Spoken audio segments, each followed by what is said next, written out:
আমি যখন শুরু করেছি তখন বাজত 10টা 40, 10টা 40-এ ওয়াজ শুরু করে আমি 12টা 20 পর্যন্ত একটানা ওয়াজ করলাম। একটানা ওয়াজ করার পরে এই মাদ্রাসার জন্য পাশে গোরস্থান, এই মাদ্রাসার জন্য মাত্র 100টা কোরআন শরীফ আমি আজকে বিক্রি করবো ভাইজান। যাদের বাপ মা কবরে গেছে, বাপ মার কবরকে জান্নাত বানানোর জন্য এই নবীর এতিম মাদ্রাসায় একটা কোরআন শরীফ দান করা লাগবে।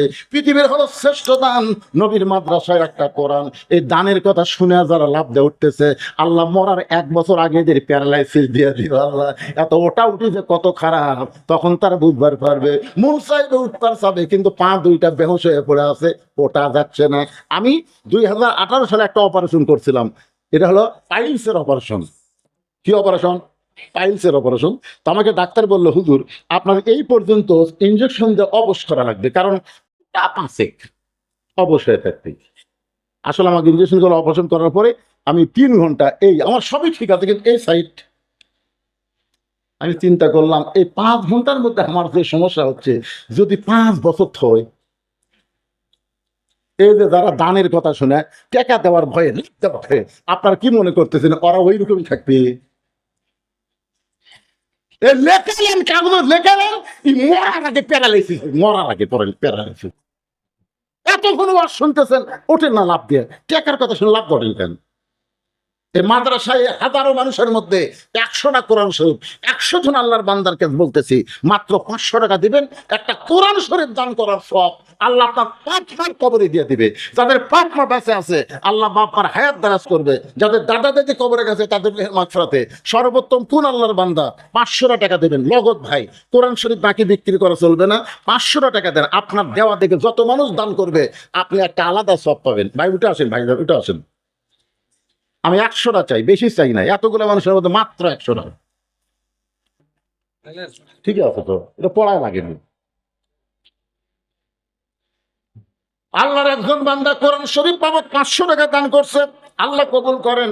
আর একজন আমরা যেভাবেই হোক বেনামাজি বান্দাকে দাওয়াত দিয়ে কোনোভাবে যদি আল্লাহর ঘরে পৌঁছাবার পারি, আর পৌঁছানোর পরে আল্লাহর ঘরে যদি ওই ব্যক্তির জন্য দোয়া করি, তাহলে আল্লাহ তাআলা এই দোয়াকে ফিরাই দিবেন না। রাসূল বলে, আলী রে কি জন্য কাঁদতেছো? আলী বলতেছি, ইয়া রাসূলুল্লাহ নিয়ত করেছিলাম ফজরের নামাজ আমি আর আদায় করব না।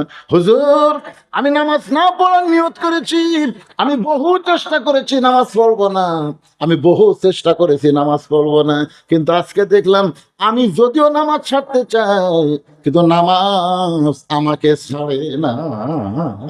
আপনারা যারা প্রতিদিন এশার নামাজ পড়েন, একদিন খালি এশার নামাজ না পড়ে আপনি বিশ্রাম ঘুমাবার যাবেন, দেখেন তো ঘুম হয় কিনা। এই যারা 5 ওয়াক্ত নামাজ পড়েন, একদিন খালি 1 ওয়াক্ত নামাজ না পড়ে, এশার নামাজ না পড়ে, প্যান্ডেল থেকে টাকা আসছে, মহিলা প্যান্ডেল থেকে একবার দিছে, আবার 1 ব্যাগ টাকা দিছে। আমার মায়েরা বারবার টাকা দান করতেছে, আল্লাহ কবুল করেন। কোরআন শরীফ বাবদ 500 আর কোরআন শরীফ বাবদ 1000 টাকা, তাহলে কয়টা হলো? 160টা হলো।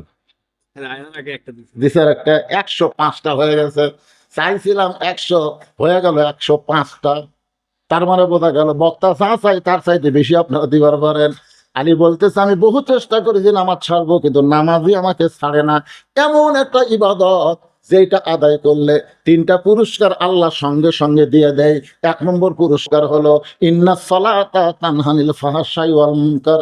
নামাজে পড়ে মানুষকে যাবতীয় বেহুদা খারাপি থেকে হেফাজত করতে।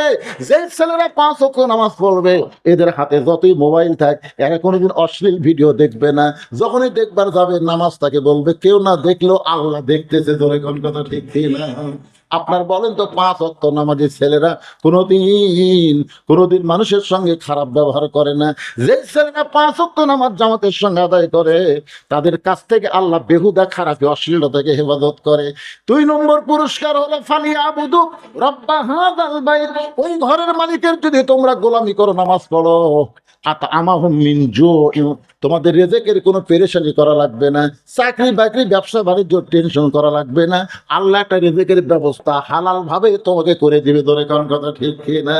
3 নম্বর হলো ওয়া'আমানাহুম মিন খাউফ, যাবতীয় ভয় থেকে আল্লাহ তোমাকে নিরাপত্তা দিয়ে দিবে। এই নামাজের মাধ্যমে 3টা পুরস্কার আল্লাহ দুনিয়াতেই দিবে। দুনিয়াতেই নামাজ আপনাকে বেহেশতের সিমটম কলিজা বানায়া দিবে। আল্লাহ বক্তা এবং শ্রোতা সকলে তিনি কবুল করুক। সকলে বলি আল্লাহুম্মা আমিন। ভিতরে ব্যাগ দেন না তখন। আচ্ছা, এ আপনারা কি ভুল করছেন? 10 ধান দেবেন, ওখানে লিখে দাও বাবা, ওখানে লিখে দাও। এই ব্যাগলা ভিতরে যান, মনোযোগ দ্বারা ব্যাগলা ভিতরে যান, ফিরি চা পারবেন জীবনের শেষ দান মনে করে আল্লাহর রাস্তে আপনারা দিবেন। ভাই এই ব্যাগলা ভিতরে যান, মাদ্রাসার ছাত্র গুটিরে ভিতরে দৌড়াচ্ছে, যাও ভিতরে একবারে 10টা ব্যাগলে নামো। তার মধ্যে দিবেন, পকেট করা নাই আপনাকে? তো ঠিক আছে, অসুবিধা নেই, চলবে। মোনাজাত তবারক হবে হাতে, অসুবিধা কি? মনের ভুলে কোনোদিন যেন মোনাজাত বাদ দিয়ে তবারকের দিকে খেয়াল করেন না, তাহলে কি হবে? ইলা জিহাতিল কাবা ওয়াল জুতা, বুঝছেন? এমন ভাবে জুতা ছোঁচে যে চোর যেন চুরি করবার না পারে। চোর মনে করছে নামাজে আছে, এই শুধু জুতালেই যেই জুতো হাত দিছে নামাজ বোঝা খপ করে চোরে হাত ধরছে। চোর বলতেছে ভাই আপনি তো নামাজ পড়তেছেন, বলে ইলা জিহাতিল কাবা ওয়াল জুতা, চোখ আছে জুতার দিকে, মুখ আছে কাবার দিকে। তা আপনাকে চোখ যেন তবারকের দিকে না থাকে, মন এবং মস্তিষ্ক থাকবে কার দিকে? জোরে কর, কার দিকে? সবাই ইস্তেগফার করে। এই ব্যাগলা ভিতরে ঢোকো, যিনি যা পারেন মনের দ্বারা জীবনের শেষ দান মনে করে আল্লাহর রাস্তায় ব্যাগের মধ্যে দিবেন। ইস্তেগফার, আস্তাগফিরুল্লাহ রাব্বি মিন কুল্লি